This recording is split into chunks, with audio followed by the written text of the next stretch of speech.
Om Sadashiva Samarambham Shankaracharya Madhyamam Asmadacharya Paryantam Vande Guru Paramparam. Om. We begin a new chapter of the Bhagavad Gita, the 17th chapter, titled Shraddha Traya Vibhaga Yoga. The last Shatkam of the Bhagavad Gita has two important topics. One is about Jivatma Paramatma Aikyam, the Asipadartha. Jnana Yoga is the main sadhana, and the undercurrent that goes on throughout is about values. We had values in the 13th chapter, 14th chapter, 15th chapter, and there are two chapters which are specifically dedicated for values, which prepare us for jnanam. Swamiji in his talks have said the importance of values in our life. The type of lifestyle that we lead influences our capacity to receive and retain knowledge, particularly for scriptural knowledge, which means the more sattvic, the more of sadhana, chatustaya, sampanna is in our natural lifestyle, it becomes easier for us to understand, easier for us to retain, and easier for us to imbibe spirituality in our daily life. A person without these values may be intelligent, may be able to understand the logic of the Gita and Upanishads, may be able to give a brilliant discourse, but this will remain only information, it will not bring about transformation. So in order to bring about transformation, Sri Krishna has dedicated two chapters specifically for that. In the last verse of the 16th chapter, he spoke about to avoid the Asuri Sampat and follow a way that has been guided to us by the scriptures. And this particular chapter, it says, use the Vedas as a guide to tell us what to do and what not to do. The 17th chapter begins with a question, which I will request Prakash Gera to explain to us. Prakash, please. Yes, sir. Gurubhyo Namaha. Om Shri Paramatmane Namaha. Atha Saptadashodhyayaha Arjuna Uvacha Ye Shastra Vidhim Utsrujya Yajante Shraddhayanvitaha Tesham Nishtatu Ka Krishna Tattvam Aho Rajasatamaha. Is it okay? Is it audible? Am I clear? Yeah, it's fine. Yes, Prakash, clear. Okay. I'll just repeat the verse. Ye Shastra Vidhim Utsrujya Yajante Shraddhayanvitaha Tesham Nishtatu Ka Krishna Sattvam Aho Rajasatamaha. Arjuna here is inquiring, O Krishna, what is the situation of those who do not follow the principles of scripture, but worship accordingly to their own imagination? Are they in goodness? Are they in passion? Or are they in ignorance? Here, the Ye Shastra Vidhim, the regulations of scripture, when we give it up, Utsrujya, when we give up the regulations of scripture and we concentrate on the worship, the faith, Shraddha, Shraddhayanvitaha, and we possess this worship as the faith in the worship. Tesham Nishtatuka, then what happens to that faith? And is it called pure? Is it in passion? Is it in ignorance? Like we say, the three gunas. So here, referring to the 4th chapter, 39th verse, it was said that a person faithful to a particular type of worship gradually becomes elevated to the stage of knowledge and attains the highest perfectional stage of peace and prosperity. 16th chapter concluded with the definitions of the Asura and Deva, the demon and the demigod. Arjuna here comes up and has a doubt, raises a question. People who create some sort of God by selecting a human being and placing faith in him, worshipping in the goodness, passion, or ignorance, do such persons attain the perfectional stage of life? Is it possible for them to be situated in real knowledge and elevate themselves to the highest success levels? by not following the rules and regulations of the scriptures and having faith in worship of gods and demigods. Here, he himself is giving an example of his upbeati. When he was young, he was taught by Dronacharya Guru the archery.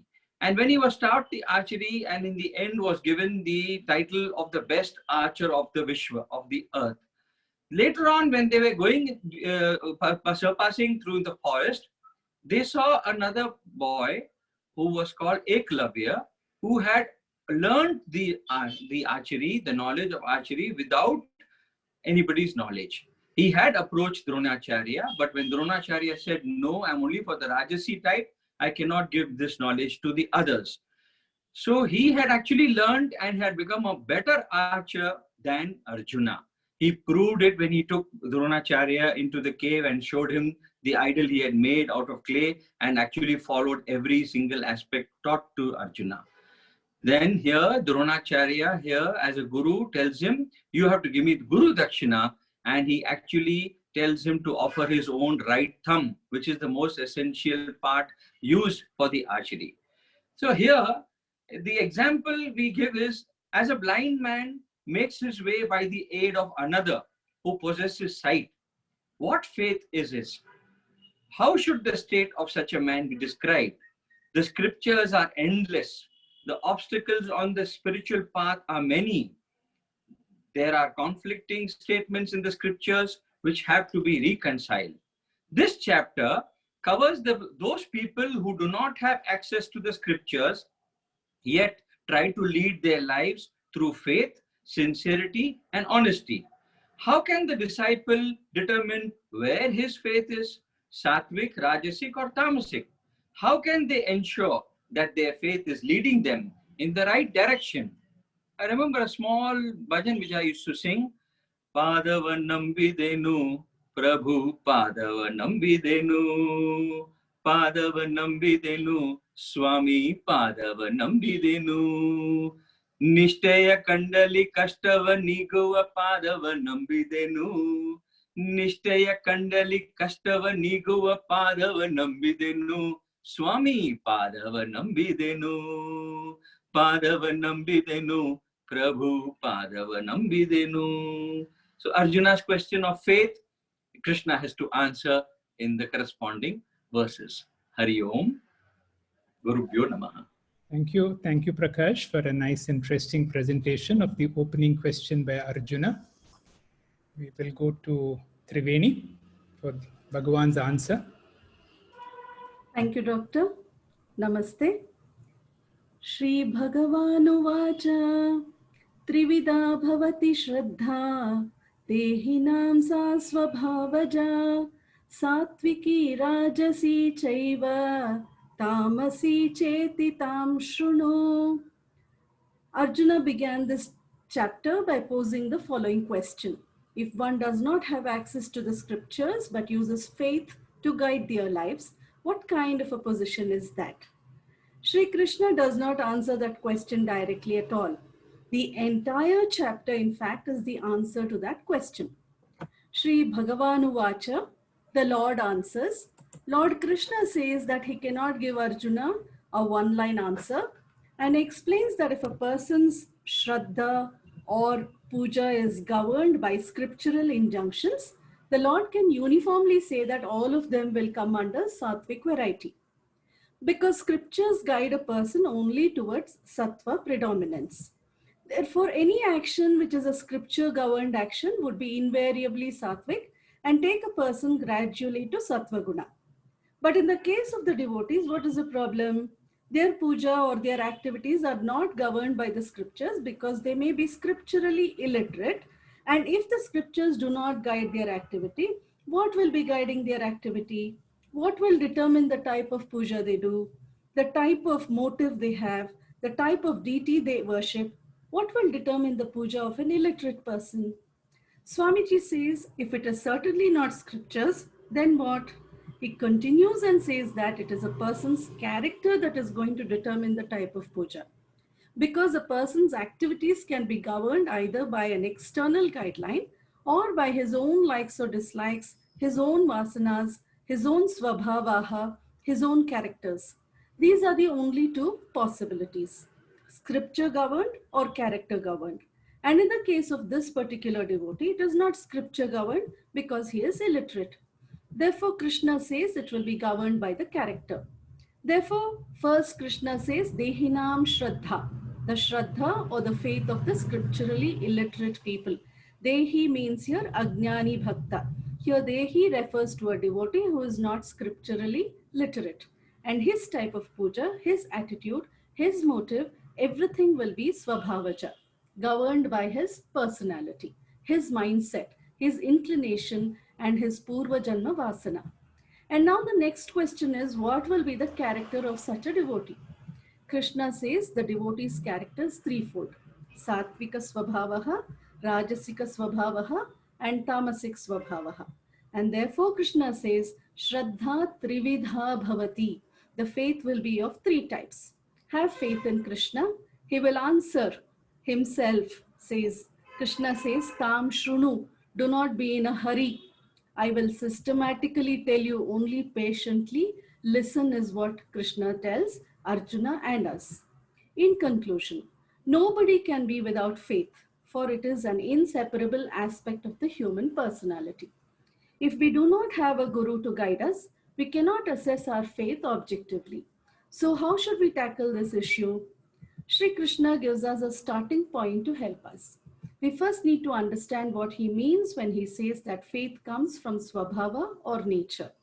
What exactly is meant by nature here? It refers to the collection of samskaras or impressions that are present in a person, a dehin or embodied one, from birth until death. So this nature, this collection of samskaras or impressions is where our faith comes from. Now, based on the makeup of our nature, we can classify our faith into three types: Sattvic, Rajasic, and Tamasic. But it is difficult to do so directly. We will have to infer the nature of faith through something else.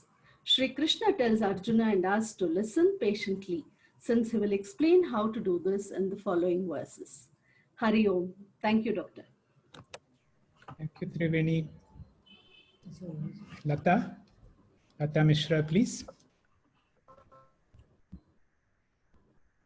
The divinity residing in all of you. Chapter 17, verse 3. Sattvanurupa sarvasya Shraddha bhavati bharata Shraddha mayo ayam purusho Yo yachada saeva saha. At the beginning of chapter 17, Arjuna inquires about the position of those who are endowed with faith. In reply to this, Lord classified faith into three types, which determines the character of a man. In verse 3, Sri Krishna says, O son of Bharata, according to one's existence under the various mode of nature, one evolves a particular kind of a faith. For everyone, faith is according to his temperament. A person consists of his faith, whatever nature of his faith, or is rarely that. Everyone has a particular kind of a faith, regardless of what he is. But his faith is considered good, passionate, or ignorant, according to the nature he has acquired. So, Sri Krishna says, Arjuna, the Shraddha of a person depends upon his mind or his character. Sattvam here refers to a sattva guna, karya, bhuta, antahkaranam. Bhavati sattva rupa means the faith will depend upon the character of the mind of a person. But there can be an innumerable controlling factor of mind. Example, parents, their genes, and the lifestyle, etc. But they are all contributory factors. They do not totally every child comes with a purva asana also. Example, Hiranyakashyap can have Prahlada, Ravana is a Brahman Putra too. So Purva Janam is also has a say. Depending on innumerable factors, every individual is born with certain character, dependent on that character. Shraddha Bhavati He Bharata. Here Sri Krishna says, Arjuna, you are lucky to be born in Bharata Vansha. Bha means Prakash, Prakashanika Brahma Vidya, and Rata means those who revel and those who value spiritual knowledge. Shraddha gradually manifests in younger age, determines the future. Therefore, Sri Krishna makes beautiful statement. I am Purusho Shraddhamaya, means every adult human being is product of his childhood, values, model, and heroes. That's why we always say, catch them young. Swamiji gives the example of tree in early flexible stage when plant can be directed with choice. But later stage as full grown wild tree, either we have to allow it as it is or uproot it. Similarly, changing adult is almost impossible, whereas the child is possible. Here, well-known saying goes, watch your thoughts, they become your words. Watch your words as they become your action. Watch your action as they become your habit. Watch your habit as it's become your character. And watch your character as it's become your future personality or destiny. Sri Krishna says, Yo yat shraddha sa eva saha, means whatever the person values in earlier days, tad anurupa sa eva saha, means in keeping with those childhood values, his personality will develop. The word Shraddha is very significant in this verse. It originally comes out of mode of goodness, but in material conditional life, no work are completely purified, and pure goodness is transcendental. In purified goodness, one can understand the real nature of Supreme Personality of Godhead. As long as one's path is not completely in purified goodness, the faith is subject to contamination by any of modes of material nature. Thus, according to different types of faith, there are different type of worship. Hari Om. Shri. Thank you, Lata, for your presentation. We will go to the next presentation by Sukanya. Sukanya, please. Yes, sir. Hari Om. Yajante satvika devan yaksharakshansi rajasaha pretan bhutaganan chanye yajante tamasa janam. This is continuation of Lord's reply to Arjuna's question about what is the status of the person who performs puja without following scriptural guidelines, but he has shraddha, faith in puja, God, bhakti, etc. Whether such puja is sattvic, rajasic, or tamasic. Scriptures are the guidelines for directing spiritual growth. Shastras, the Veda Purva Bhaga, that is the Karma Kanda, elaborates the do's and don'ts for a religious life. It is a manual, and one who is well versed in this manual and abides in Vidhi Nisheda attains purity of mind, Gnana Yogyata, and is eligible to accomplish the highest Purushartha in life. So, actions governed by scriptures are considered sattvic. Here, the dilemma is between religion and faith. The question is, in the absence of scriptural knowledge, how do you determine whether the puja action of such a person is sattvic, rajasic, or tamasic? This verse explains, depending upon the type of worship, his faith is inferred. If a person is scripturally illiterate, then his actions are governed by his character, likes and dislikes, vasanas, swabhava, type of mind, parental genes, etc.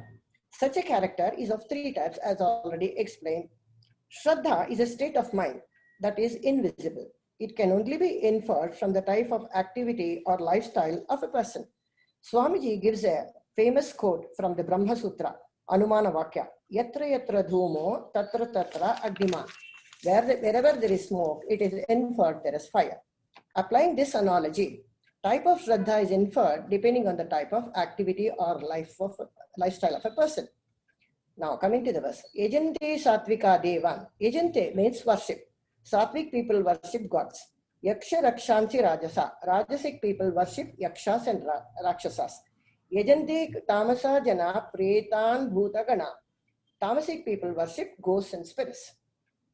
Shraddha is identified based on the type of worship, the deity is chosen for worship, mode of worship, and the motive of worship. This is the essence of this verse. Now, about the type of worship. In Hinduism, there are 33 crore devatas. Ashtavasus 8, Rudras 11, Aditya 12, Aditi and Prajapati. These totally in number 33, representing 33 crore deities. These devatas are Sattvic devatas. If a person chooses Rama, Krishna, any Ishta Devata, or Ekarupa, Anekarupa, that is considered a Sattvic puja. And it contributes to inner growth, ideal for spiritual growth. But if one chooses Kubera, Yaksha, Gandharva as deity for worship, it is Rajasic, and these deities contribute to material growth. If a person chooses to worship ghosts, spirits, negative forces as black magic, it is Tamasic, causing harm to others. Now, coming to the mode of worship, a silent, quiet puja in the mind is Manasik puja, considered Sattvic. A puja involving lot of activities, lot of people, lot of noise, lot of rituals, physical and verbal, is considered Rajasic. A violent worship causing disturbance to others, invoking ghosts and negative forces with a motive to cause harm to others is Tamasic. About the motive of worship, that is Sankalpa. Most of the mantras that we chant, the Sahasranamas, end with Palashruti, that is the benefits of chanting. Sattvic people choose such mantras for inner growth, health and happiness.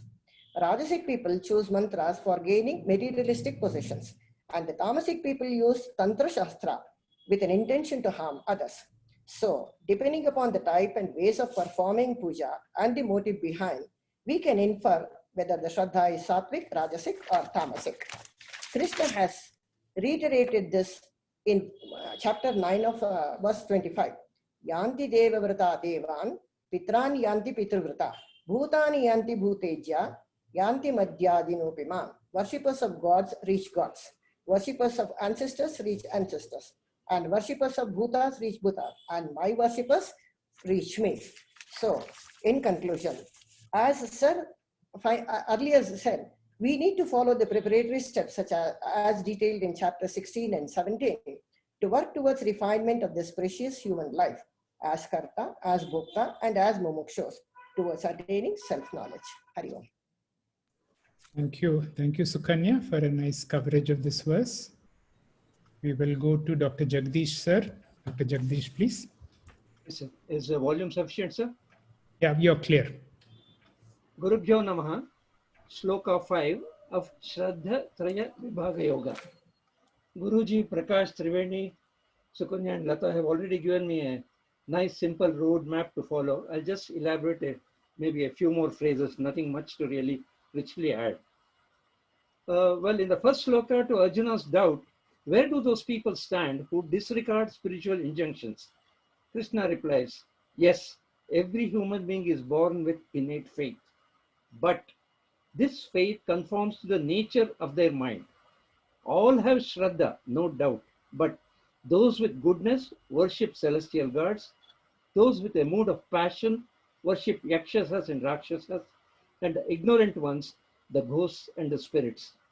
Now, the fifth and the sixth shlokas for comprehension can be considered together. The fifth shloka tells that they just practice violent austerities with hypocrisy and egotism, while the sixth shloka brings in the practical acts which they really do. Now, coming to the shloka as such, Ashastra vihitam ghoram tapyantye ye tapo janaha dhamba ahankara samyuktaha kama raga balan vitaha. The padartha is the first line, ye janaha, these people. Ashastra vihitam, not enjoined by the scriptures. Ghoram tapyante tapaha, ghora, stern performance of austerities. Then the second line, dhamba ahankara samyukta. There is hypocrisy, there is egotism, and they are possessed by that and are driven by kama raga bala, the desire, the attachment, and the power or the force. Now, what do? They torment. Who? How? That is elaborated in Shloka 6, which will be taken up by Kannan. Now, the Shloka 6 essentially will tell you about the macabre rituals for dominion over material existence. It is a reiteration of the 16.16 Shloka of Bhagavad Gita, which goes, the latter two lines, Mohajala Samvritta Kama Bhogeshu Patanti Narakeshyata. Now, the fourth shloka, the previous one to my present shloka, was about the sattvic shraddha, its motive and mood, which Sukanya elaborated well. And shloka 5 and 6 are about the rajasic and the tamasic motives and moods. Piercing the tongue with shulam, putting painful hooks all over the body, standing in freezing water, they are all ghoram acts. And for what purpose? Pomp and show, damba and ahankara, as the second line says. And just what drives it? Kama, raga, and bala. The examples are many in our Itihasa. Hiranyakashipu, Raktabijasura, Bhasmasura, and so on. Yes, they too do ardent tapas, maybe for hundreds or thousands of years or even centuries, and with Shraddha also, to seek what?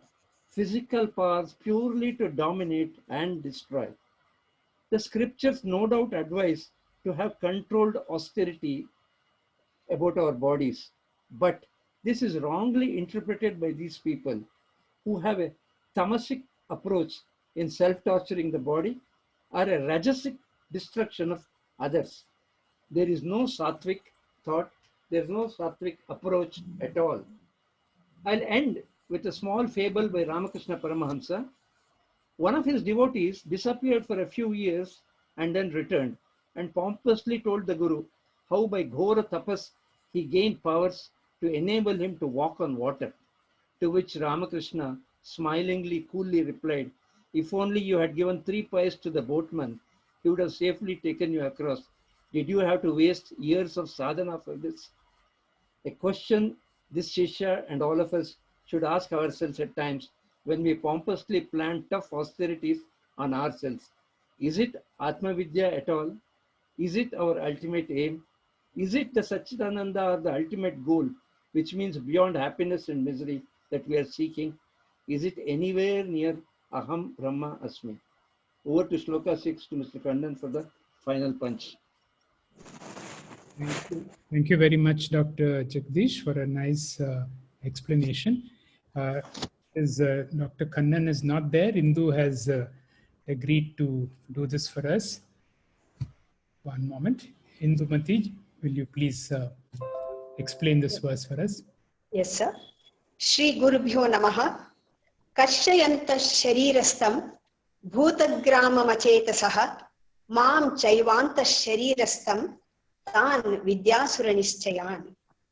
Achetasaha, indiscriminate, unintelligent people. Karshayantaha, torturing or tormenting. Bhutagramam Sharirastam, all organs dwelling within the body. Evam Mam, as well as even me. Antasharirastam, who resides, dwells in the body as the witness of its actions and intellect. Vidditan, know them. Asura Nischayan, to be of demonic resolve. He who thus tortures me and disregards my teachings entirely, know such people so that they may be avoided. This is an instruction. Achetasaha, in the name of spirituality, people perform senseless austerities like some lie on the beds of thorns or drive spikes through their bodies as a part of terrible rituals for dominion over material existence. It can be like one hand raised for years as a procedure they believe will keep them gain mystic abilities. Sri Krishna says, O Arjuna, I am telling you that faith is visible even in people who perform severe austerities, but it is bereft of proper basis of knowledge. Thus, faith is in the mode of ignorance. Those who abuse and torture their body disrespect the Supreme Soul who resides within. All these are contrary to the recommended path of scriptures, and these are performed by Achetasa people. Now, Karshayantaha, torturing the body like pulling hooks all over the body, or shulam through the tongue, and many more such terrible actions. Pujya Swamiji Paramarthananda mentions here that while in Himalayas, one can see many such terrible torments being done to the human body.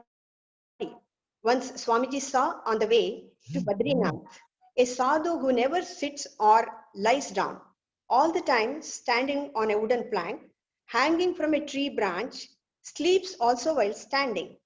His legs swollen, and he is doing tapas. And who is benefited here?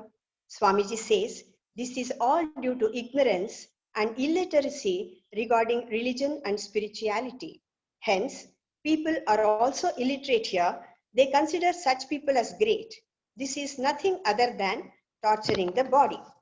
Thus, the body is a gift from the Lord.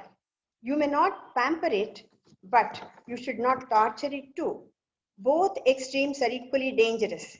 Later, once the health is shattered, no religious or spiritual sadhana can be practiced. Destroying the body is never the aim of life. Any type of puja, vratam, or tapas can be made without torturing the body too. Bhutagramam means all organs. They all need good nutrition, without which one has to face varieties of health problems. Grama means group, Bhuta means organs. Without a proper healthy body, nothing can be done. Sharira adhyam kalu dharma sadhanam. When Parvati does tapas to get Lord Shiva as her husband, Lord Shiva himself comes to ask Parvati. He talks to him and asks her, do you get all the needy things here? Are you getting good water? Do you have enough health and strength to practice your sadhana? Why all these questions here? It is because here he says, Sharira Adhyam Kalu Dharma Sadhanam. Body is the first instrument of dharma. Therefore, Achetasaha, unintelligent people, neglect the physical health, and by doing that, Mamcha eva karshayantaha, twice, because they are not only tormenting themselves, they are tormenting and wounding the Lord inside also. It is insult to the body and insult to the Lord too. Lord Krishna says, they are indirectly hurting me. Deho devalaya prokta, jivo deva sanatana. It is ill treatment of the Lord. And the second reason is ill treatment to the body too. It is the violation of the duty given by the Lord in the scriptures. Here it says, our duty, and one of the duties is taking care of the body. Mam chaivanta sharirastam, who is seated in their own body when they are hurting. Such devotees are asura nishchayan, that is, devotees of asuric resolve, negative resolve, violent resolve, and it will come under rajasic and tamasic shraddha. So we have to understand here that any type of puja for spiritual growth is sattvic, for material benefit is rajasic, and for harming others is tamasic. To conclude, intelligent control is tapas and not the cruel self-torture. This is the gist of this verse. Hari Om. Thank you, sir. Thank you, Indumati, for an excellent presentation, and I really appreciate you took this last minute and you did a very good job. Are we all ready for a little quiz? The first part of the quiz is relatively easy. This quiz has been prepared by Avinash Lingam. Yeah, and are we ready for the first question? You can unmute and be ready to answer. The Gita Dhyana shlokas were written by Veda Vyasa, Adi Shankara, Appaya Dikshitaro Madhusudana Saraswati. Madhusudana Saraswati. All right, we go to the next question. Chapters 1 and 6 of the Gita predominantly explain about oneness of Jiva and Ishvara. Jiva, Ishvara, and Shastra. Jiva. Okay, click on it. Jiva. Okay, that's it. Next, chapters 7 to 12 of the Gita predominantly explain about oneness of Jiva, Ishvara. Jiva. Ishvara. Very good. We go to the last part. Chapters 13 to 18 of Gita predominantly explain oneness of Jiva and Ishvara, Jiva, Ishvara, and Nyaya Shastras. Oneness of Jiva and Ishvara. Oneness. So far, all correct. We go to the next one. Karma Yoga is doing service in an ashram without salary, dedicating actions to Ishvara and accepting the results as prasada. During Yogasana, during Upasana. Number two. Correct. Next one. Sarva karma sannyasa is not doing any work, doing seva to a sannyasi. Three. In action. Number three. Understanding. That one is not a doer. All right. Very good. So far, so good. Next, chapter 4, Lord Krishna says that he taught Atma Jnanam earlier to Vivaswan. Very good. Next one. Lord Krishna says that he takes avatara when less people follow dharma, when there are more bhajans, when there are more people follow dharma, when he's bored. Number one. Less people follow dharma. Very good. So far, so good. Bhagavad Gita is a Shruti, Smriti, Nyaya Shastra or Stotram? Smriti. Very good. Next. Gita teaching starts from chapter 1, verse 1. Chapter 2, 11. 2:11. Very good. Lord Krishna taught Arjuna because Arjuna was the best archer, because he was a nephew. He had many wives. Arjuna asked for the knowledge. Ask for knowledge. Very good. Arjuna All right. asked for The summary of all the chapters of the Gita are in chapter 1 and 18. 2 and 18. 2 and 18. Okay, no chance. No. Lord Krishna says that that one has Shraddha, but efforts are inadequate for gaining moksha in this life. Will be born in the next life in a conducive family to continue. Number one. Number one. Very good. Correct. The highest bhakta is one who prays during distress. One who prays Recognizes that he is one with Ishvara. seeks knowledge. One was Vishwara. Very good. 3 types of Shraddhas are explained in chapter 15. 17. 17. Sure? 16. Ah. 16 We are studying that chapter only.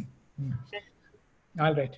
The purpose of Gita is to remove sorrow, to teach about meditation, to teach about karma yoga. To remove sorrow. Devotion. One. So 100% everybody got. Now we go to Shri Bhagavan Vacha. Now this word Guhyatamam comes in how many verses? 9. 9 it comes. Rajavidya. How many verses it comes in? 2 verses. Huh? Okay, this is in which chapter? Tell me. 9. 9th chapter. Okay. Where does it come again? 15th chapter. 16. 15. chapter. 1-5. This is the 15th chapter, verse 20. Iti Guhyatamam Shastram.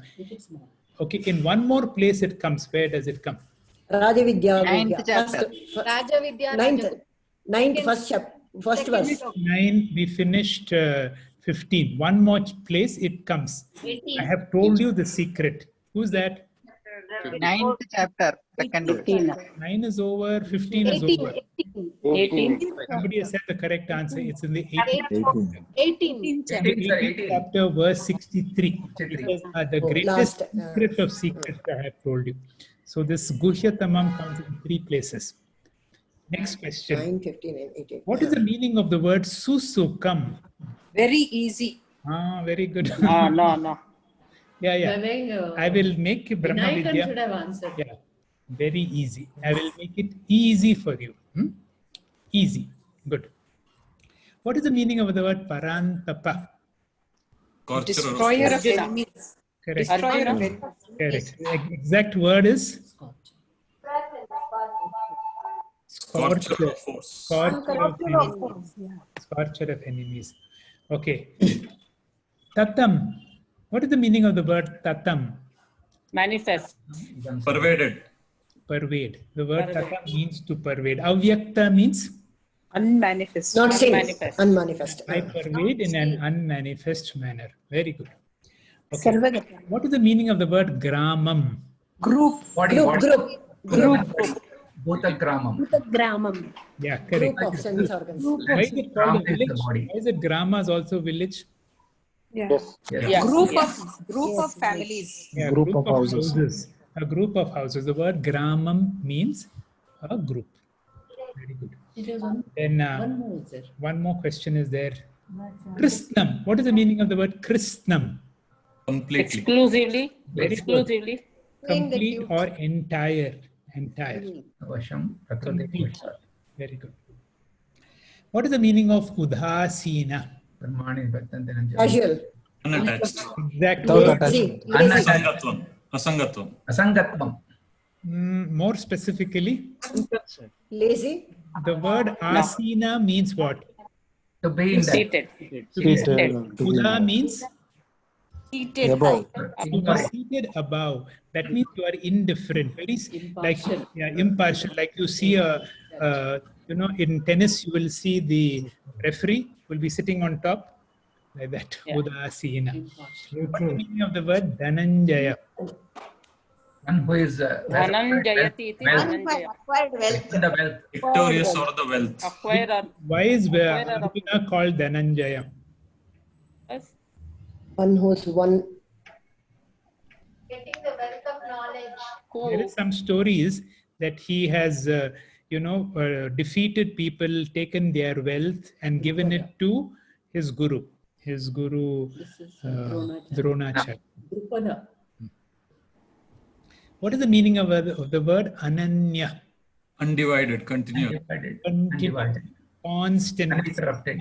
Constantly. Okay. Question. Where else does this word Ananya come? Ananya Shinto Yento. Seventh chapter. Where is that? 920. 922. Okay. I will come to that later on. Now, I think Ananya will come to it later on. Now, Yoga Kshema. Okay. Acquisition, protection. Correct. One is to acquire and second is to Kshema means to protect what you are. Protect. Where else does Yoga Kshema come? This is 922 is one place. I want another place where the word Yoga and Kshema come. LIC, sir. Yoga Kshemam Vahamyam. 16. Chapter 16. Chapter. Where which chapter? Other than the 9th chapter, there's 16. another 15. 16. Now Paritranaya sadhunam. Traigunya Vishaya Veda. Chapter, I think. Traigunya Vishaya Veda Nistraigunyo Bhavarjuna Nirdvandvo Nityasattvasta. Kshema Atmava. Very good. That is Sundar, is it? Yeah. Yes, sir. Only Sundar can answer. Only Sundar can tell that. Yoga Kshema has come again. Very good. We go to, what is this question? 17.2. No, sorry. My question was, the answer came there. Where all in the Bhagavad Gita has the word Shraddha come? Shraddha. Shraddhavan labade jnana. Very good. Seventh chapter. Shraddhadhanaha. Seventh Shraddha. Okay. Now, first of all, where is the word Shraddhavan labate jnanam? Where does it come? Which Seventh chapter. Huh? Seventh. Wrong. Fourth Chapter is right. Who said Fourth chapter. fourth is right? Where does Ashraddhada come? Ashradadanaha Purushaha. Chapter 9. 9 chapters. 9. Ashraddadana Purusha Dharmasyasya Parantapa. Very good. In 3 more places, there's the word Shraddha come. Where in 3 more places in the Bhagavad. In addition to Ashraddha and Shraddhavan Labate Jnanam, in 3 more places. Tell me. Chapter 17. All right. We just studied that verse 2. Anywhere else? Sataya Shraddha Yukta Radhana Mihate Labate Chatara Kaman Mayeva Vihitan Hitan. Satwan. So it comes in 17.3 with 17.13. So in 3 places here, and then we also spoke about Shraddhavan Labate Jnanam, Ashraddada. That comes to the end of the quiz. Thank you very much. Om Purnamada Purnamidam Purnat Purnamudachyate Purnasya Purnamadaya Purnameva Vasishyate. Om Shanti Shanti Shanti.